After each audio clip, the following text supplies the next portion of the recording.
जुलाई अगस्त में कुछ सैंपल्स दवाइयों के जांच के लिए भेजे गए थे और शायद 43 के करीब सैंपल थे, जिसके अंदर 5 सैंपल्स जो हैं वो तय स्टैंडर्ड के नहीं पाए गए हैं। मैं इस बात से हैरान हूं कि जब ये सैंपल्स उठाए गए थे उसके करीब 1-1.5 महीने बाद मुझे ये बात किसी चर्चा के अंदर बताई गई कि ऐसा ऐसा सैंपल्स उठाए गए हैं। और उसके अंदर 2 तरीके के सैंपल्स उठाए गए थे, एक तो कंज्यूमेबल्स और एक मेडिसिन। कंज्यूमेबल्स क्या होते हैं? कंज्यूमेबल्स होते हैं जैसे bandage, cotton wool, etcetera etcetera. और वो कंज्यूमेबल्स के सैंपल्स भी मुझे बताए गए बहुत सारी जगह जो है स्टैंडर्ड के नहीं पाए गए। तो मैंने जब ये नोट देखा तो मुझे लगा कि शायद दोनों ही मामलों के अंदर सीबीआई की इंक्वायरी की सिफारिश की गई होगी। मैंने देखा कि कंज्यूमेबल्स के विषय में ये सीबीआई की इंक्वायरी नहीं दी गई। और कारण क्या है? कारण ये है कि जो कंज्यूमेबल्स अस्पतालों ने खरीदे थे वो केंद्र सरकार की जेम से खरीदे थे। केंद्र सरकार की वेबसाइट है जेम, गवर्नमेंट ई मार्केट, उस पे से वो सैंपल्स खरीदे गए थे। लिहाजा ऐसा लगा होगा कि इसकी जांच अगर कराएंगे तो उंगली केंद्र सरकार पे आएगी, इसलिए उस जांच को सीबीआई में नहीं भेजा गया, जिसका जवाब वही बता सकते हैं जिन्होंने इसको भेजा। दूसरी बात, जब से मैं हेल्थ मिनिस्टर बना तब से कई सारी मीटिंग्स हमारी हेल्थ सेक्रेटरी, डीजीएचएस आदि हेल्थ के अधिकारियों के साथ हुई है। मुझे लगता है कि कम से कम भी तो बताऊं तो 50-60 मीटिंग्स हुई होंगी।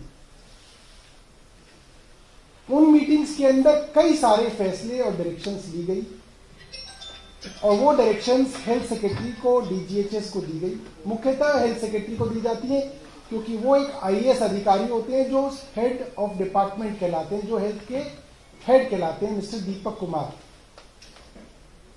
मैं आपको तथ्यों के साथ दिखाना चाहूंगा कि उन डायरेक्शंस के बारे में उनको बाकायदा यूओ नोट भेजे गए, मीटिंग्स के मिनट्स भेजे गए, बाकायदा एक्शन आइटम्स भेजे गए कि आपको ये करना है, आपको ये करना है, आपको ये करना है। एक एक स्पेसिफिक चीज भेजी गई, आपको ये सारी कार्रवाई करनी है। उसके ऊपर अभी तक अधिकारियों ने कोई कार्रवाई नहीं की है। और उसके बाद कई बार ये लेटर भी भेजा गया है कि आपको जो डायरेक्शंस दी गई थी उस पे जो आपने एक्शन किया उसकी एक्शन टेकन रिपोर्ट दीजिए, ये आपके सामने है। इसका भी जवाब अभी तक जो है हेल्थ सेक्रेटरी साहब ने नहीं दिया। इसके अंदर एक और अच्छी बात है, मार्च में मैं जब हेल्थ सेक्रेटरी बना, मार्च में ही एक मीटिंग करके 21 मार्च 2023 को ये कहा गया to expedite the audit of all the purchases, drugs, consumables and equipments made by the hospital and DGHS on their own as decided in the meeting on 21/3/2023। 21 मार्च की मीटिंग में हमने कहा कि ये सारी जो दवाइयां और कंज्यूमेबल हैं इसकी एक ऑडिट कराई जाए और इसको एक्सपीडाइट किया जाए।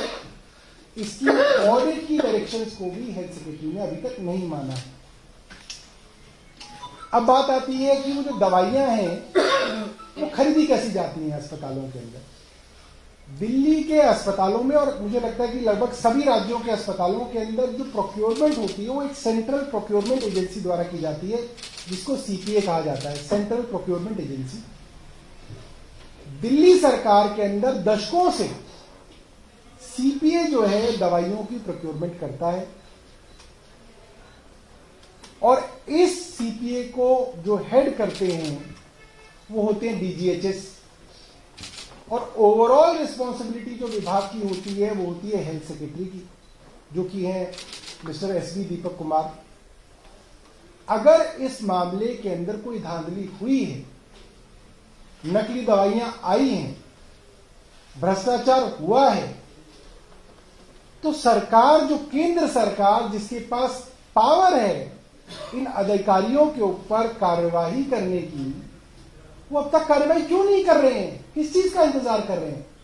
भाई आपको पता चल गया भ्रष्टाचार है, आपको पता चल गया सैंपल फेल हो गए हैं, आपको पता चल गया ये अधिकारी जिम्मेदार है, इसकी ये जवाबदेही है, तो उसके ऊपर कार्रवाई क्यों नहीं की जा रही है? हमने तो आज से 2 हफ्ते पहले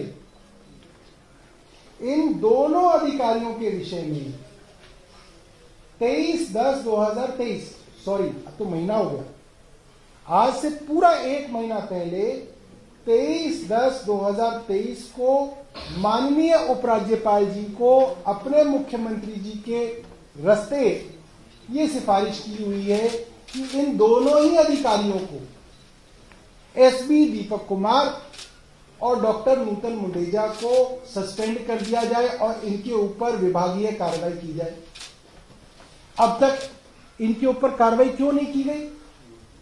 जब खुद विभाग के मंत्री ने सिफारिश कर रखी है कि इन अधिकारियों के ऊपर कार्रवाई की जाए, इनको सस्पेंड किया जाए, तो केंद्र सरकार इसके ऊपर क्यों बैठी हुई है? आज मैं दोबारा से विभाग के मंत्री होने के नाते सिफारिश कर रहा हूं। आप कह रहे हैं भ्रष्टाचार हुआ, आप कह रहे हैं कि दवाइयां गड़बड़ थी, ये अधिकारी उसके जिम्मेदार हैं, आप कार्रवाई क्यों नहीं कर रहे? कार्रवाई कीजिए, कार्रवाई करने का ताकत तो आपके पास ही है, आप इंतजार किस चीज का कर रहे हैं? दूसरी बात, आज की तारीख में मैंने आपको बताया अफसर को आप डायरेक्शंस दे सकते हैं, वो माने ना माने उसकी मर्जी है। मैंने मौखिक और लिखित एक नहीं दर्जनों डायरेक्शंस इन अधिकारियों को दी हैं। इन दवाइयों के ऑडिट के विषय में स्पेसिफिक मैंने आपको दिखाया, 21 मार्च 2023 में मैंने डायरेक्शन दिए और वो डायरेक्शन पूरी नहीं हुई, उसका रिमाइंडर दोबारा से मैंने उनको लिखित में जुलाई में दिया कि भैया इसका क्या हुआ, एक्शन टेकन रिपोर्ट दो, उसका भी कोई जवाब नहीं आया। तो अधिकारियों की जवाबदेही तो केंद्र सरकार ने खत्म की है। केंद्र सरकार ने अधिकारियों की जवाबदेही खत्म कर दी है।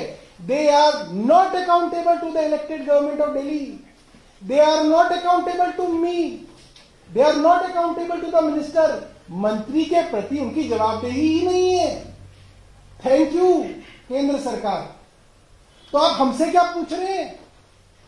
उनसे पूछिए, और उनसे पूछिए जिनके प्रति उनकी जवाबदेही है।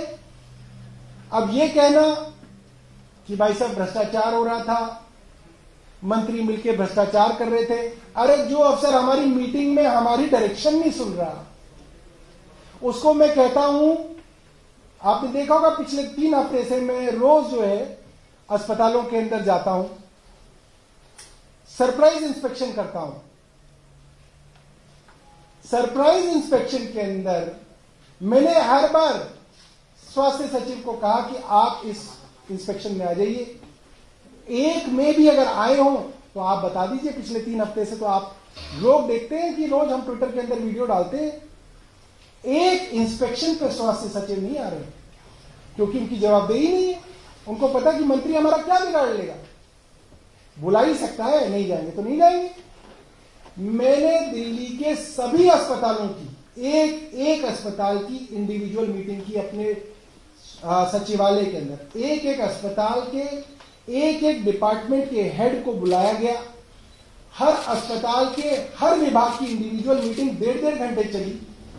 कौन सा विभाग कैसा काम कर रहा है, कितने ऑपरेशन हो रहे हैं, कितनी ओपीडी है, क्यों ओपीडी कम है, क्यों किसी के ऑपरेशन कम है, ऑपरेशन थिएटर में क्या दिक्कत है। हर मीटिंग में, हमारे यहाँ 32 अस्पताल हैं, करीब 3 दर्जन माना जा सकता है। हर मीटिंग के अंदर स्वास्थ्य सचिव को कहा गया कि आप आइए। आप हैरान होंगे, एक भी अस्पताल की मीटिंग के अंदर स्वास्थ्य सचिव दीपक कुमार नहीं आए, एक भी मीटिंग में नहीं आए। अब आप क्या करेंगे?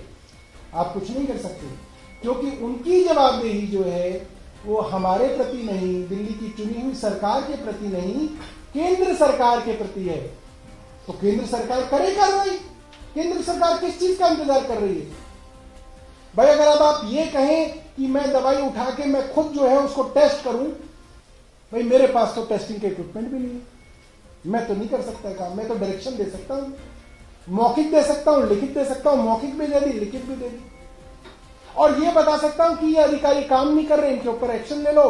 आपने उन पर एक्शन भी नहीं लिया, 1 महीना हो गया, मैंने तो लिखित में दे रखा है, मुख्यमंत्री जी ने लिखित में एलजी साहब को दे रखा है, एलजी साहब कार्रवाई नहीं करना चाहते, अब कर ले, अभी भी कोई रोक नहीं है। अगर गलत दवाइयां आ रही हैं, आप कह रहे हैं लोगों की जिंदगी से खिलवाड़ हो रहा है, तो वो आदमी अपनी कुर्सी पे क्यों बैठा हुआ है? उसको तो हटा दिया जाना चाहिए था, अभी भी हटा दे, हम समझ जाएंगे कि चलिए आपको दिल्ली का कोई ख्याल है। मगर ऐसा दिख नहीं रहा, ऐसा कोई होता हुआ अभी तक दिखा नहीं। हम इंतजार करेंगे कि ये कोई कार्रवाई करे उनके ऊपर। मेरी तरफ से पूरी की पूरी सरकार को ये निवेदन है, ये सिफारिश है कि इन दोनों अधिकारियों को, डीजीएचएस उस समय की जो थी और जो हेल्थ सेक्रेटरी हैं डॉक्टर एसबी दीपक कुमार, दोनों को तुरंत जो है बर्खास्त करना चाहिए और उनके ऊपर कार्रवाई। कोई सवाल? सौरभ जी, आपको उनके खिलाफ की मांग कर रहे हैं, बीजेपी कह रही है भ्रष्टाचार हुआ है, पहले शराब में हुआ था, दवाई में हुआ है, इसलिए स्वास्थ्य मंत्री को इस्तीफा देना चाहिए।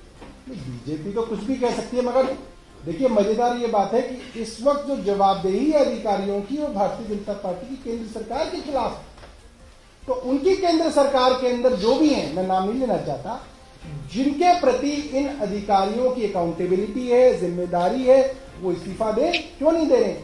अगर नहीं है बस की तो हमारी तरफ दें, हम हमारी प्रति जवाबदेही करें, हम दिखाते हैं कैसे चलता है एडमिनिस्ट्रेशन। अगर आपके बस की नहीं है तो छोड़ दीजिए। जी, एक तरफ अधिकारियों की तरफ लड़ाई चल रही है, दूसरी तरफ जांच में जो सैंपल फेल हुए हैं, अब आगे तरफ क्या होगा? क्योंकि लोगों को तो दवाइयां तो जाएंगी, तो कहीं ना कहीं लोग इसके शिकार नहीं होंगे कि जो पॉलिटिक्स अधिकारियों को सजा दी चल रही है। पॉलिटिक्स कोई नहीं चल रही है। अगर कोई अधिकारी भ्रष्टाचार कर रहा है तो उसके ऊपर कार्रवाई होनी चाहिए, इसमें पॉलिटिक्स क्या है? करें, हमने तो लिखा हुआ, हमने तो पहले ही लिखा हुआ 1 महीने पहले कि इस अधिकारी ने फरिश्ते स्कीम का पैसा रोक दिया, जहां 2 साल पहले दिल्ली में 6,500 रोड एक्सीडेंट विक्टिम्स का इलाज मुफ्त में सरकारी और प्राइवेट अस्पतालों में होता था। आज वो स्थिति घट के 2,000 आ गई। तो इसका मतलब ये हुआ ना, 3,000 बच्चे, जवान, घर की पूरा घर चलाने वाले वो लोग जो सड़क पर एक्सीडेंट से जिन घायल होते होंगे, आज हो सकता है मर गए हों, क्योंकि इस तरीके के अधिकारियों ने फरिश्ते स्कीम को जो है लगभग रोक दिया है। तो हमने तो पहले ही सिफारिश कर रखी है, इस पर एक्शन करना चाहिए। तो इसके अलावा खिलाड़ियों के बारे में सवाल खाते रहे, अब स्वास्थ्य मंत्रालय कह रहा है कि खिलाड़ियों को 5 करोड़ से ज्यादा खर्च किया गया, और इनका जो खेल मंत्रालय द्वारा कहा गया है कि 5 करोड़ से ज्यादा खर्च किया गया था, उनका जो था इसलिए। देखिए ये तो बड़ी शर्म की बात है कि अगर खेल विभाग जो है खिलाड़ियों पे कितना पैसा खर्च किया ये तो गिन रहा है, मगर खेल मंत्री के ऊपर कितना पैसा खर्च हो रहा है वो नहीं गिन रहा। खेल मंत्री भी विदेश यात्राओं पे जाते हैं, उनके ऊपर कितना पैसा खर्च हो रहा है और उनकी वजह से कितना पैसा वसूल हो पाया है ये भी तो केंद्र सरकार बताए। तो बहुत शर्म की बात है। ये पैसा कोई केंद्र सरकार का नहीं है, ये पैसा इस देश के गरीबों का पैसा है जो टैक्स के मार्फत जो है केंद्र सरकार के पास आता है। और ये बात अब साफ हो गई है कि जो जाटों के ठेकेदार बनते थे धनखड़ जी, आज छुप के बैठे हुए हैं। मैं जानना चाहूंगा, परसों तक तो वो जाटों के नेता थे, परसों तक तो वो किसान के बेटे थे, अब कहां छुप गए हो?